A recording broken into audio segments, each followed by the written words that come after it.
Welcome to the third video on torsion and bending on a circular hollow tube. In this video, we'll go through using Mohr's circle to determine the principal stresses for our theoretical points. Now that we've identified our normal stress, our theoretical normal stress will be at the top, and at the top and bottom is just going to be due to the bending. And our shear stress at the top or bottom, because that will mean that we don't have to worry about longitudinal the stress from the conventional stress loads, will only be from torsion. So if we want to know our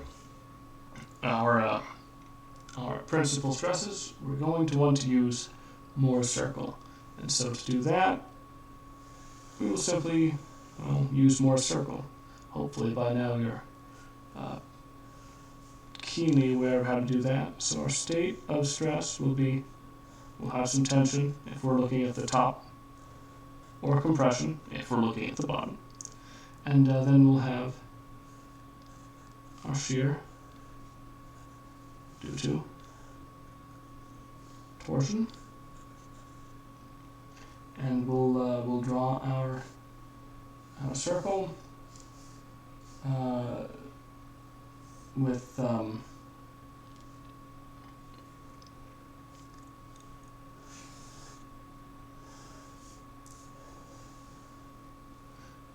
that, we'll have 2 points on it. One of them will be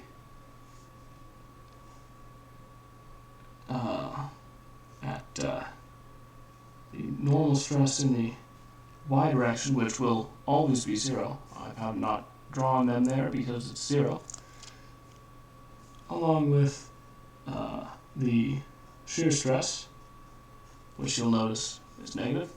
And then we're going to have another point, which is the normal stress in the x direction and the negative of our shear stress. So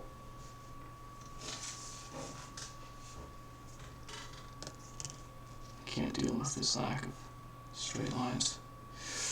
So that's going to be our initial state. This will be 2 times our principal angle. And then of course we can just switch to, we can find our average stress. That's going to be right there. And in this particular case, because this is 0, the average stress is just going to be 1/2 of our bending stress, our normal stress in the x direction, because it's the average of the bending stress in the x direction is 0. And then we can take this triangle out, this triangle right here, or let's take this triangle out right here. We can look at that.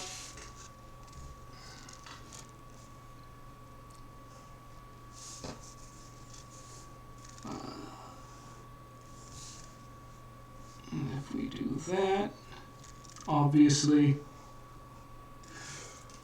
we'll find that this dimension right here is going to be 1/2 of theta x, or the stress in the x direction, not theta x, because this is 0 and this is 1/2 the normal stress in the x direction. This will of course be the shear stress due to our torsion, and only due to our torsion because we're looking at the top of the cross section, and that tells us that our radius, which is that dimension, our radius is going to be equal to the square root of the sum of squares of those two dimensions. 1/2 the stress in the x direction in this particular case, plus squared, and the shear stress due to torsion squared. And so our principal stresses will be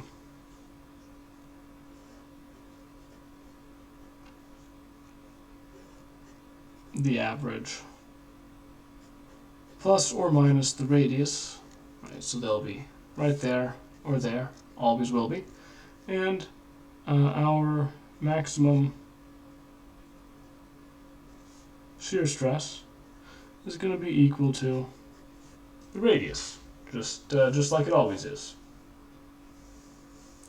So that is how we'll find our theoretical principal stresses. Hopefully by now it's old hat for you. In the next video, we actually will do something that's going to be not ground into you quite so hard as Mohr's circle is, because we're going to be looking at the rosettes, and of course that's not been looked at so hard as quite as hard as Mohr's circle. So do be careful. That will be working on linear algebra and using that. Should be a lot of fun.